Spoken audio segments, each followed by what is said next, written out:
Happy Halloween Eve, I guess is what we would say. I'm Andrew Horansky, joined by Will Krejci, and we are outside a place that is a Cleveland landmark that I'm sure a lot of you can recognize, the beautiful, historic, allegedly haunted Franklin Castle. And we're going to give you guys a really unique behind-the-scenes look. So, Will, you have written a book on Franklin Castle. Yeah, co-authored a book about it, yeah. This is a great opportunity. Thank you, by the way, for giving us a little tour tonight. When people come to the Franklin Castle, there's some things that they notice about the outside, and that is those faces over the doorway. Can you tell me a little bit about that? Right there, a lot of people have suspected that those are a couple of the children that Mr. and Mrs. Tiedemann had lost in childhood, and the true story is that they're not. They're just simply whimsically ornamentations of the exterior of the building, yeah. And it's day, though. That would have been considered really high up. Oh, I mean, yeah, that is like a been, really fancy touch. True. Well, cool. Let's go inside.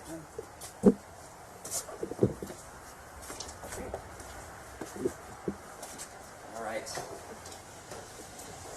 One of the things you and I were talking about is this beautiful, well-preserved floor, and there's a name for this. Yeah, it's mosaic. It's beautiful mosaic, and it's from the East Lake style, as is much of the interior of the house. This is almost ripped right out of Mr. Eastlake's book, Helpful Hints on Household Taste and Upholstery, as are a number of the features like the door hinges and the doorknobs, even the fireplaces, and the panels in this beautiful foyer. But even these panels have a secret. I know. There's the door you see that is next to Sean Forrester, our photojournalist here. There's the front door. And then there is the door you don't. So this is pretty cool. This is great because it's beautiful panels. And that's when you find a servant's stair. Now, what would this have been used for? This is how the servants would have been able to come up from down below where they occupied their space, and this is where they could answer the front door without disturbing the rest of the house. And it would not have had that kind of a sort of creepy it was originally plastered and wallpapered, and there was a pole that came down, so it did have something of a handrail also. So this is in the middle of this part of the... Nice. So. Well, let's step up and go inside the parlor.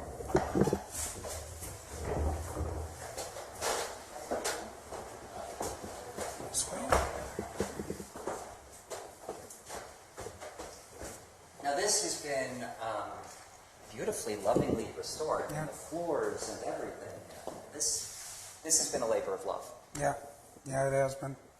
So tell me about this room. This was originally a hallway when you came in, and then the large room on this side, this was two rooms. The room on our left, right here, straight ahead, this was the dining room where the reed organ is. And then the room on the right, over here where the table and the other fireplace are located, this was a parlor at one time. There were pocket doors separating the two rooms from each other, so when people would go through after their meal, they'd come through into the parlor, and here they would converse for the rest of the evening. Also two doors leading each side out into the main corridor. Cool. And this is very sort of like Victorian era. It's interesting over here. This is kind of what you think of when you think of like spooky old castle, kind of like the turret, sort of the dark wood, that's right. The chandelier there, but it's really very beautiful. Yeah, it is. Yeah, and this is, and again, much like the faces on either side of the door, the turret is one of the most striking and recognizable features of the Franklin Castle. And every floor here has that. Yes, it does. It has that round all the way up sort to of the corner top. feature. Yeah. Now, in the day, would there have been like a men's and women's parlor? Was there a division of how people socialized, or where they would go if they were guests at this house? Not in this house. It was more of a city house. Maybe if it were their house out in the country, which they did have, which back then the country was Lakewood, that might have had a men's parlor and a ladies' parlor. But this is a city house built on a narrow lot, so they built it tall, built it deep, and it did have one parlor for entertaining. And on this floor, there would have been two bedrooms, which are now used for storage, and then this would have been Mr. Tiedemann's office. Mr. Tiedemann's office. It was original to the house. This is Glaston room straight ahead. And it was from here. It's sort of like the captain's seat, if you will. He could see the front door. He could see the side door. He could see the stairs, anyone coming up or coming down. He wouldn't have to get up if he could sit there if somebody knocked on the door or rang the bell. The servant would answer the front door, and all he would have to do is look through the window and say, yeah, show them into the parlor. And this is the same Tiedemann family that we get Tiedemann Road. This is a early Cleveland family, a very famous Cleveland family. They came here in 1848 from a village called Suderau, Germany, and had come into Cleveland and settled in what's now Lindale. Pretty much almost all of Lindale is now, or was originally the Tiedemann farm. But Tiedemann Road, around the corner, was Hannes Tiedemann's eldest brother, Klaus.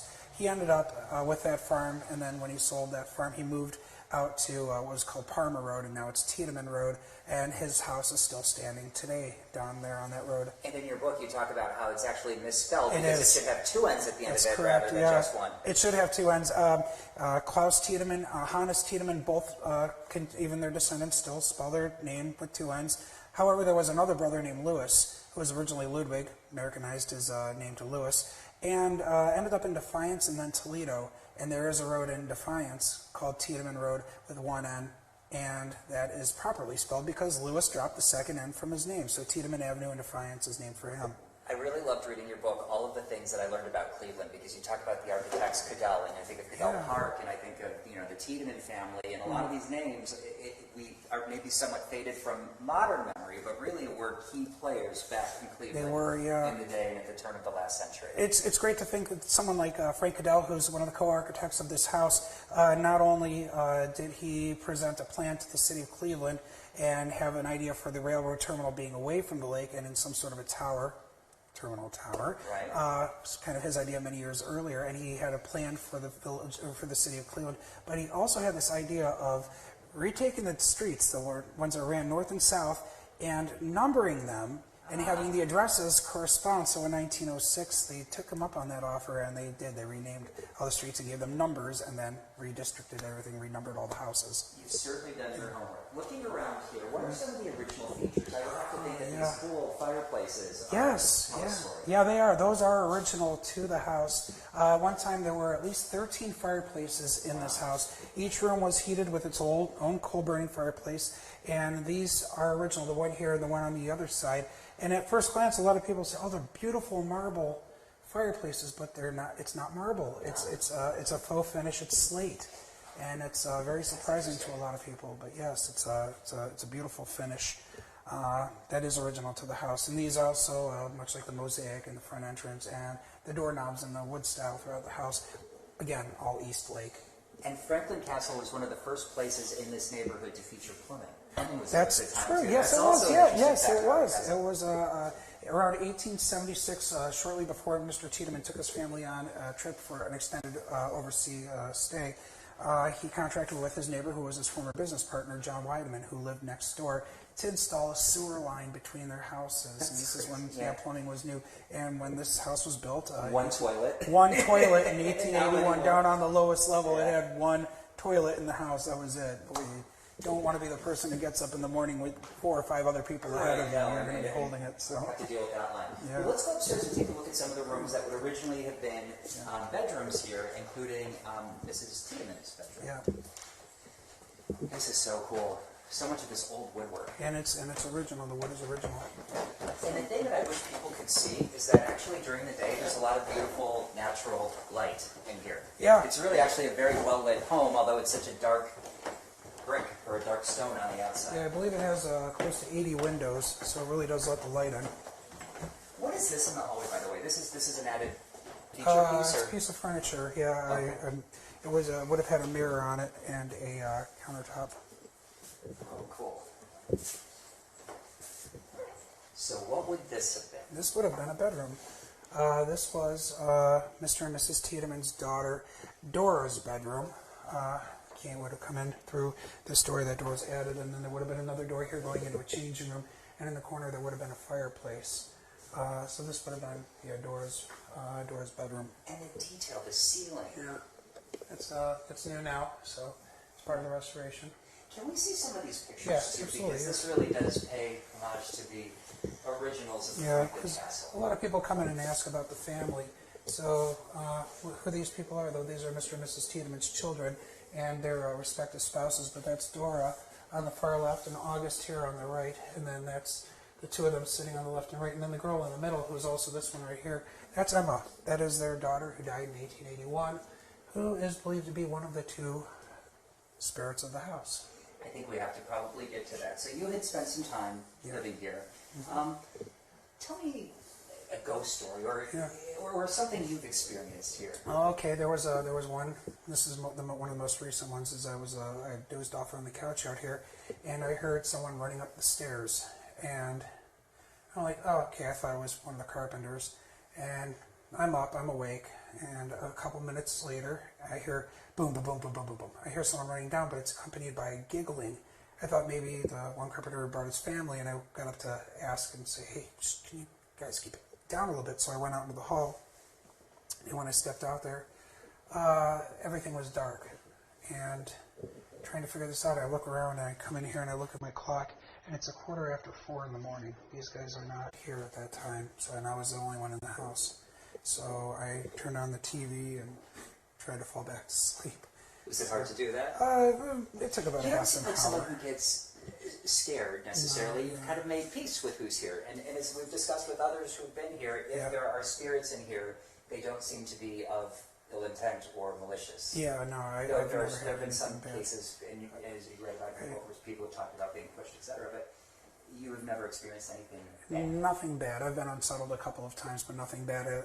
People ask me about it. I like to tell them, well, I think it's because they're happy with the restoration. So it's a positive experience. I don't blame them. Yeah. So let's cut through here. This would have originally been a closet that would have been shared between two bedrooms. Yes, this was an alcove, and then through here, and then straight ahead was a wall. So this was an alcove, and this was open to here, and then this was Mrs. Tiedemann's bedroom. And this was what was called the cold room. And why is this called the cold room? Because it used to be 15 degrees colder, 10 to 15 degrees colder than the rest of the house. So now it's really nice and comfortable. There's another radiator in here, but those on the wall, that's Hannes and Louise Tiedemann, the couple that built the house. So they're not really that far apart in age. Those pictures were taken about 30 years apart from each other, and we're not sure which child is in that photo either. But it's one of they had 6 children, 3 of which did unfortunately die in infancy. And there was a way, and I want to talk about this closet really quick, and then I want to get to the window, but this closet actually had to be locked during tours in the 70s? Well, they had to take the doorknob off, and I'm not going to open it because I've got my clothes in there and whatnot, but they did have to take the doorknob off in the 1970s when they were giving tours, because people would go in there and they would find themselves locked in there, and somebody would have to find a key or something to unlock it. But so that was how they did end up having to do that and remove that. You know, there's so many architectural quirks to this place. Mm-hmm. What is true and what isn't? When it comes to sort of like tunnels, we saw the passageway by the front door. Yeah. You were talking about how there were doors that were very common to the day where you could actually put your chest underneath the flooring. Yeah, so sometimes people talk about that as being sort of like a hidden place. Yeah, but what are some of the architectural things that really set it apart in terms of... You know, a lot of it is, I say there's a double wall. All the original walls of the interior are brick. Meanwhile, the exterior is that beautiful sandstone, and there's a void between. So when they would use the fireplaces, it would heat up that void between the exterior and the interior wall, and that would act as an insulation. And make your wall warmer. But you look at it, and sort of, you want to find the sort of spooky side of that, and it's also... It's also, I love the fact of how compartmentalized the house is. It's like one room to the next to the next. So it's wonderful, and it's got a beautiful flow to it also. And it's so quiet. It is quiet. It is very quiet. These walls really block out a lot of the city noise. It really does. Yeah. This is a very cool feature because this is actually a door somewhat described as a window. It is, yes. And this would have been a way for, in Victorian times, Mrs. Tiedemann and Mr. Tiedemann to maybe see each other after dark. Back in Victorian times, if you could afford it, you and your spouse had separate bedrooms. And not my family. We were Czechs and Irish, and especially the Irish side. There were how many bedrooms could you have, right? 20 kids. One room housed about 10 boys. The other one housed about 10 or so girls, and then. My great-great-grandparents shared something about the size of this little corner of the room, and that was their bedroom. But but in higher society, if you could afford it, you had separate rooms, and Mr. Tiedemann's room was on the other side. But then this goes all the way up into, and it opens to a balcony that joins Mr. Tiedemann's bedroom on the other side. And this way they could discreetly see each other in the middle of the night without disturbing the rest of the house. Right. So. And maybe the floors would have been less creaky then. Yeah, and you know what? And a lot of Victorian living was built on discretion. Yes. You had to be very discreet about it. You had to maintain the appearances. That's right, absolutely. And this certainly maintains the appeirance of a window, not a way to... Not a way to go see your... because even though you were married, there was still something that, just you kept it on the down and low, That was not... Well, before we go with our Facebook set, I do think that, again, on the eve of sort of Halloween, when we talk about ghosts in Franklin Castle, to the best of, and you're a historian, you've researched this, there are two that kind of come up, a child and a woman in black. That's right. And just tell me about them. I mean, who do you think they are? They're original owners to the family? People think that the woman in black is the ghost of Louise Tiedemann, who passed away in this very room in March of 1895. She was, I believe, 57 years old, quite young. And then the other believed spirit is a girl in white, and they believe that to be Emma Tiedemann, Mr. and Mrs. Tiedemann's daughter, who died in the first house on site in 1881 at the age of 15 years and 2 months. And she had been seen by many people, as had the woman in black, who a lot of people have claimed to see looking out the front of this floor, over near the turret, looking out towards the street. A lot of people had seen her. As far as anyone seeing Hannes Tiedemann himself, I've never come across anyone who's made that claim. But a lot of it's the events such as things being moved around on occasion, doors open and close, and the light turns on. And it really is fascinating. Sometimes it'll happen every 5 minutes, and sometimes it'll be 3-4 weeks between something happening. But at any time it does, it's not bad. But there are mysteries of the house, like how did the bones get in the wall at 1975? They found a partial skeleton. How did that happen? People have heard children crying. That's one story that had come up. I don't even know what that's about. So these are all historic stories and mysteries of the house. And just at the very core is that Hannes Tiedemann, who in some ways has gotten kind of a bad reputation as the builder, is... Yeah, he's innocent. The story of Hannes Tiedemann being a murderer or this horrible man, none of that happened until 1980, when somebody who was living here claiming to be a medium made up this story about him. And if you talk to his Hannes Tiedemann's descendants, who even have their family letters and accounts, you'll see that he was not this murderous monster that was suddenly made out. The haunting came first, and then the monster came second. And been trying to clear his good name ever since. Yeah. Gotta get history right. All right, well, thanks for tuning in, Facebook, and we are going to be spending a little more time here in Franklin Castle tonight. Don't miss our reports tomorrow on 3 News. We'll see you later.